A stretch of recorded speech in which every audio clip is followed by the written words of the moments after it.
Salut et bonsoir tout le monde, on est là sur une nouvelle émission pour donner les pronostics de la NBA sur les matchs de cette nuit. Allez, c'est parti!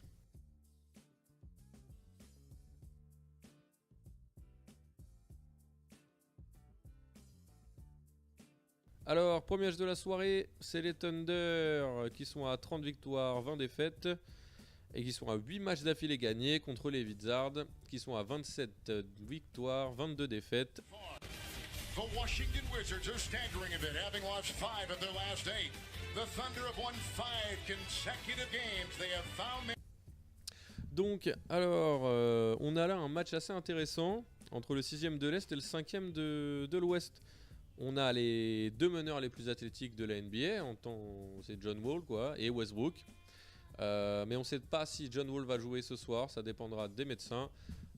Faudra pas oublier non plus Bradley Beal. Bradley Beal peut quand même scorer 22 points par match.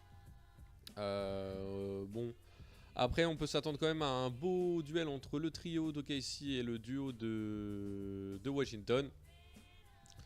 Voilà, donc bon. Après, à quoi on peut s'attendre?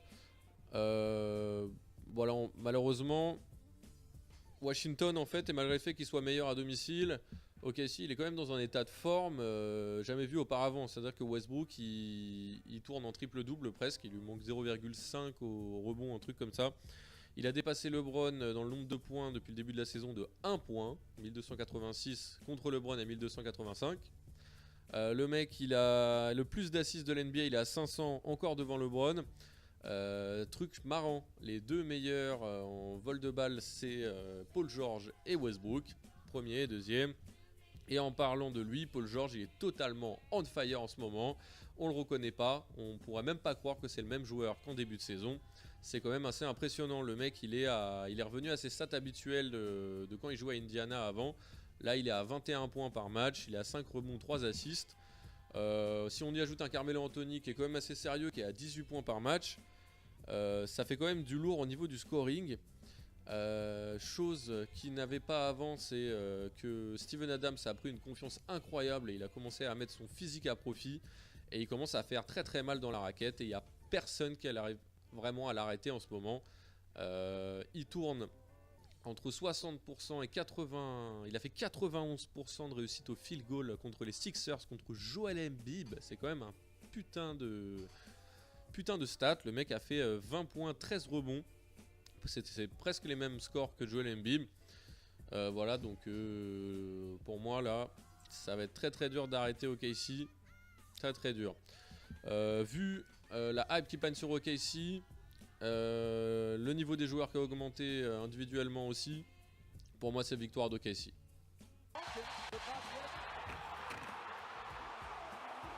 Allez, on passe au prochain match, c'est les Brooklyn contre les Knicks. All in good fun. The third of 4 meetings, the Nets hosting the Knicks. We've got the action for you today, right here on Yes. Donc alors là, on a un New York à domicile, c'est 107 points de moyenne, c'est 15 victoires, 9 défaites. Ils ont gagné leur dernier match, donc ils sont chauds. Ils ont eu un début de mois quand même assez difficile depuis le retour, mais depuis le retour de Hardaway, on voit que ça joue mieux en équipe, qu'ils sont plus confiance en eux. Donc ça commence à rejouer comme il y a 2-3 mois. Globalement, ils ont des meilleures stats que Brooklyn. Brooklyn, ils ont personne pour arrêter Porzingis. Vraiment, totalement. Enfin, un mec qui fait 2m20, qui met 21 points par match et 7 rebonds. Je sais pas ce qu'ils peuvent faire contre. Kanter, je ne sais pas s'il va jouer ce soir. Mais je vois personne du côté de Brooklyn pour arrêter Porzingis. Voilà. Surtout que les Nets, ils sont à 3 défaites d'affilée. Donc au niveau du mental, c'est pas la folie. Et je pense que New York va pas se gêner de prendre la victoire face à une équipe qui a du mal un peu mentalement. Voilà, donc pour moi, c'est New York cette nuit. Allez.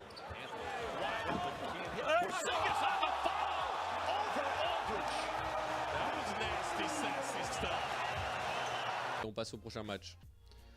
Alors, le prochain match de la soirée, donc alors c'est Minnesota, 32 victoires, 21 défaites contre les Raptors qui sont à 33 victoires, 15 défaites. North battles we the North. It's the Timberwolves and Toronto Raptors coming your way from Target Center. Donc c'est un match quand même entre les 3e et les 6e de la ligue qui rassemble un bon nombre de bons joueurs.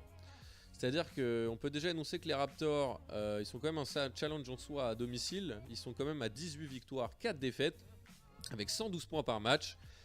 Et une équipe dotée quand même d'un meneur rapide et solide comme Kyle Lowry. Et je vois pas comment Jeff Teague, le meneur de Minnesota, va réussir à défendre face à un tel cube qu'est Kyle Lowry. Quand même, Kyle Lowry c'est 16 points par match, 6 rebonds, 6 assists, en 6-16 assists.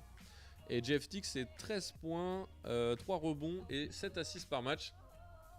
Voilà, bon après c'est pas le seul duel de la soirée. Le prochain duel de la soirée c'est DeMar DeRozan qui est contre Jimmy Butler. Donc DeMar DeRozan c'est 24 points, 4 rebonds et 5 assists. Et Jimmy Butler c'est 21 points, enfin 22 points et 5 assists. Non, 4 rebonds, 5 assists et 2 vols de balles. Donc voilà quoi, c'est pas mal. Après au poste on aura des duels entre Valanciunas et Ibaka. Dans l'ordre, Valanciunas c'est 11 points, 8 rebonds. Et Ibaka c'est 13 points, 6 rebonds et 1,5 blocs par match. Il y a Karl Anthony Towns quant à lui du côté de Minnesota qui est à 20 points, 12 rebonds, qui roule un peu sur tout le monde. Et Taj Gibson qui est à 12 points et 7,5 rebonds par match. Pour ma part, je vois quand même Minnesota dominer le rythme du jeu parce qu'ils ont une attaque très rapide, ils ont des ouvertures avec des joueurs qui scorent un peu partout. Et les Raptors, ils ont tendance un peu à poser le jeu, à construire le jeu bien plus lentement. Et si Minnesota prend une avance face aux Raptors, je vois pas les Raptors revenir malgré qu'ils aient une assez bonne défense. Mais contre Minnesota, une assez bonne défense, je sais pas si ça suffit. Voilà, donc à mon avis, Toronto pour moi, ils sont trop lents pour mettre leur jeu en place face à l'attaque qu'on peut dire d'incessante de Minnesota. Donc c'est un 5 majeur où il y a 4 joueurs qui sont capables de scorer de partout. Et en plus j'ai oublié Andrew Wiggins qui se fait assez discret mais qui fait 18 points par match et 4 rebonds et qui est capable peut-être même d'en mettre 30 si tu le laisses faire. Voilà, alors on passe au prochain match encore de la soirée qui sont les Houston Rockets de James Harden et les Orlando Magic. AT&T Sportsnet proudly presents Houston Rockets basketball. Tonight the Rockets taking on the Orlando Magic. Pas grand chose à dire de ce match. On va dire que les Magic sont à 14 victoires et 34 défaites. C'est l'opposé mathématique de Houston qui sont à 35 victoires et 13 défaites. On parle quand même du côté d'Houston de la 3e meilleure équipe de la NBA, la 2e meilleure attaque de la NBA avec 114 points par match. Un des meilleurs joueurs de la NBA en tant que James Harden qui est à 31 points, 5 rebonds, 9 assists et 2 vols de balles. Épaulé par un des meilleurs meneurs au QI d'un des plus intelligents de la NBA qui est Chris Paul. Donc il y a 19 points, 5 rebonds et 8,6 assists. Avec un record à domicile de 16 victoires, 6 défaites. Ça va être dur pour les Magic. En face on a Aaron Gordon qui a 18 points, 8 rebonds, c'est pas mal. Un Evan Fournier qui a du mal à avoir son niveau de l'année dernière et qui met juste des points, qui fait rien d'autre. Donc il met 18 points aussi. Et un record à l'extérieur qui donnerait une crise cardiaque à peu près tous les coachs de la NBA. 6 victoires, 21 défaites. Donc voilà, victoire des Houston Rockets pour moi, normal. 5 on the shot clock, down to 4, down to 3. Harden with the step daddy. Oh yes, stir it up. Allez, on passe au prochain match. Prochain match super intéressant. Donc alors c'est les Sacramento Kings qui sont à 15 victoires, 34 défaites face à New Orleans Pelicans qui sont à 27 victoires, 22 défaites. Donc bien meilleur, mais ils ont perdu DeMarcus Cousins. Donc depuis la blessure de Cousins, on n'en sait pas trop sur le niveau de New Orleans. Ils ont perdu face aux Clippers il n'y a pas si longtemps. C'est surtout au niveau mental que je m'inquiète. C'est-à-dire que Cousins, c'était leur leader. Ils ont perdu leur leader. Anthony Davis, c'est bon. Il a à peu près les mêmes stats que Cousins. Mais c'est pas un leader. C'est plutôt un scoreur. Ça, c'est vu sur les matchs des saisons précédentes. Donc j'espère que quelqu'un va se réveiller très vite. Genre peut-être Rondo ou Drew Holiday. Essayer de prendre le lead de l'équipe. Tout simplement. Mais bon, en face, ça reste une équipe toute pourrie comme Sacramento. Une équipe qui pourrait jouer en G-League. Donc à mon avis... Et en plus, ils ont Wiley Cauley-Stein qui est leur pivot qui est assez bon, qui joue pas. Donc à mon avis, même sans Cousins, New Orleans Pelicans va dominer les Kings. Voilà, victoire de New Orleans Pelicans. Allez.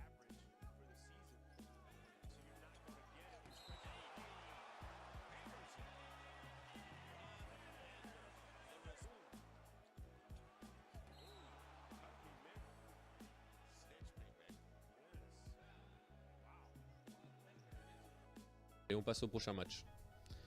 Prochain match, San Antonio Spurs. 33 victoires, 19 défaites contre les Nuggets de Denver. 26 victoires, 24 défaites. This has been a rare sight, the San Antonio Spurs at the AT&T Center. The Spurs are in a stretch of playing just twice at home in an 11-game span.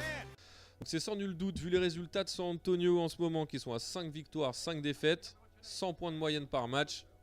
Et c'est pas terrible, mais ils ont la meilleure défense de la NBA. Mais c'est effectivement tout ce qu'ils ont, mais c'est ce qu'on pourrait dire globalement. Si on regarde que à domicile, c'est des monstres. À domicile, ils passent de 95 points à l'extérieur à 105 points à domicile. Mais ils gardent leur défense de ouf, ce qui fait d'eux une équipe ultra redoutable, un truc de ouf. Qu'est-ce qu'on pourrait dire d'autre sur eux? Ils ont une grande partie de leur succès donc à domicile, comme j'ai dit, avec 21 victoires et 4 défaites. Donc je vois pas les Nuggets l'emporter face à de telles stats sur la route, surtout parce que eux sur la route ils sont pas terribles, ils sont à 7 victoires, 17 défaites et une moyenne de points par match à 103 points à l'extérieur. Et face à la meilleure équipe en défense de la NBA qui les laisse à 95 points les équipes par match, je les vois pas l'emporter. Nikola Jokic, il va pas jouer assez bien pour pouvoir rehausser le niveau. C'est-à-dire que Nikola Jokic c'est 16 points, 10 rebonds, 5 assists, 1 bloc par match. Mais on va dire qu'en face, il y a LaMarcus Aldridge qui est à 22 points et 8,5 rebonds. C'est pas assez pour remporter le match. Victoire des Spurs.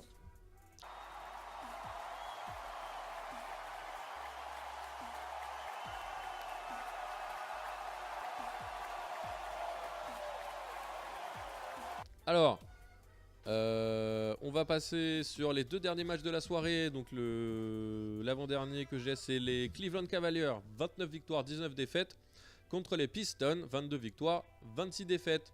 And the Pistons, as they have not seen these guys in a couple of months, Detroit losers of 7 in a row trying to get.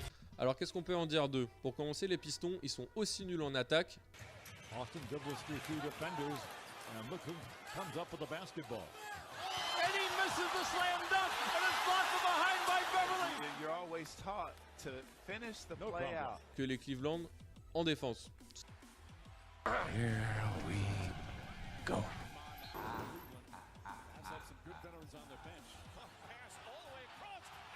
Exactly how he wanted to throw it. And when it hits Kevin Durant.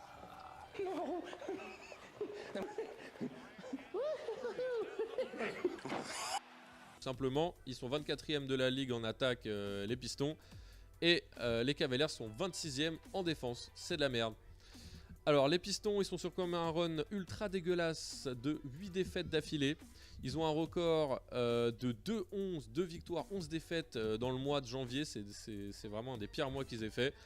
Les Cavaliers, eux, quand tu leur laisses un jour de repos, exactement ce qui se passe là, ils sont à 16 victoires, 7 défaites. De plus, les Pistons ont perdu contre les Cavaliers il y a 2 jours. À mon avis, ça va se répéter encore. Les Cavaliers vont gagner ce match. Tout simplement pourquoi? Parce qu'il y a Reggie Jackson du côté des Pistons qui est blessé. Avery Bradley ne jouera peut-être pas et ils scorent pas. Ils sont à 100 points de moyenne, c'est dégueulasse. Et puis Cleveland, c'est quand même, je sais plus, la 6e attaque de la ligue. Ils ont quand même LeBron James, Isaiah Thomas, Kevin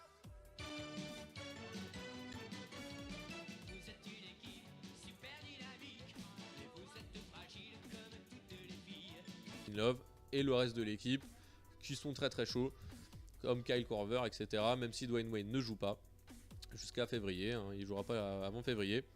Et en face, il n'y a que André Drummond là pour ce match là, mais il pourra pas sauver la face. Il n'est pas assez bon pour gagner le match à lui tout seul. Donc à mon avis, victoire de Cleveland Cavaliers.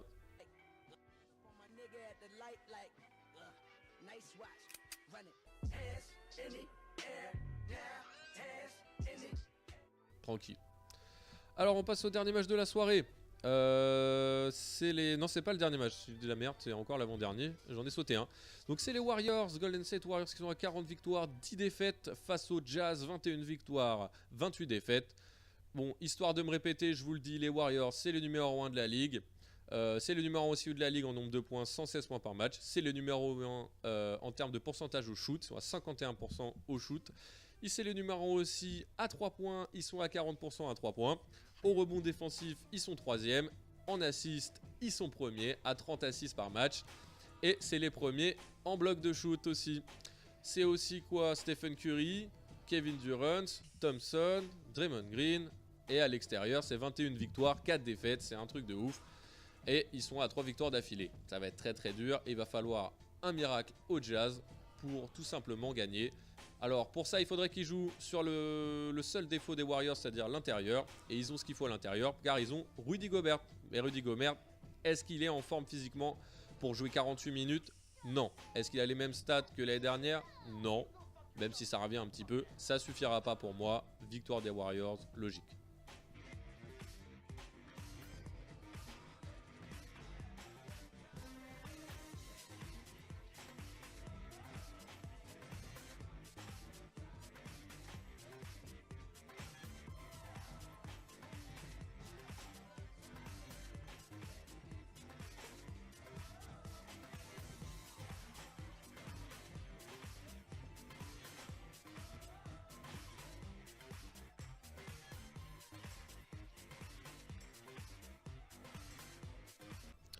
Donc là enfin on passe au dernier match de la soirée qui sont les Portland contre les Clippers. Donc Portland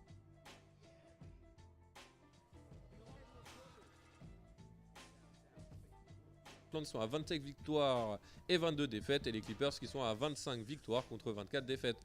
Donc c'est un match assez compliqué à analyser. Moi je dirais que les Clippers à domicile quand même ils scorent beaucoup, ils sont à 110 points par match, c'est pas mal. Ils sont à 2 victoires d'affilée, donc au niveau du mental c'est cool. Mais Portland ils sont pas non plus mauvais sur la route, ils sont à 11 victoires et 13 défaites. Portland dernièrement ils sont à 6 victoires, 4 défaites sur les 10 derniers matchs et les Clippers sont à 7 victoires, 3 défaites. Donc eux on va dire qu'ils sont sur une plus grosse hype que Portland. Et en plus ils jouent à domicile.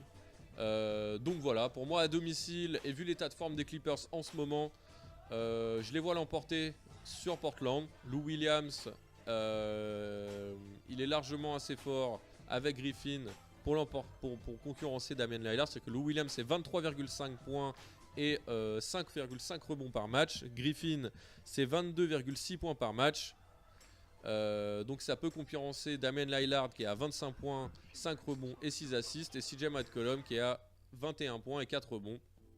La force de Portland c'est surtout les rebonds. Les rebonds offensifs, mais ça suffira pas à mon avis. Ils n'arriveront pas à prendre les rebonds offensifs face aux Clippers, tout simplement parce qu'ils ont Griffin. Griffin, le mec, il est à 8 rebonds par match. Et il y a DeAndre Jordan qui est à 12 points, 15 rebonds et 1 bloc par match. Voilà, donc pour moi, au niveau des stats des joueurs et de comment jouent les équipes, et vu que c'est à domicile et que les Clippers sont dans une meilleure hype, je dis victoire des Clippers ce soir.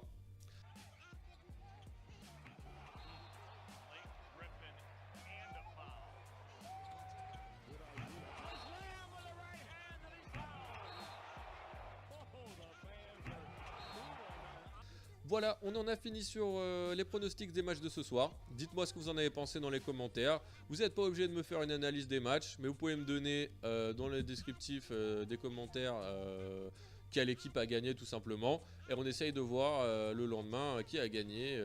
Voilà, tout simplement. Allez, moi je vous dis à demain, normalement. Et n'hésitez pas à laisser un petit pouce bleu et à partager si ça vous a plu. Et d'appuyer sur la petite cloche si vous voulez avoir les notifications de la vidéo. Voilà, moi je vous dis bonne soirée. Allez les gars.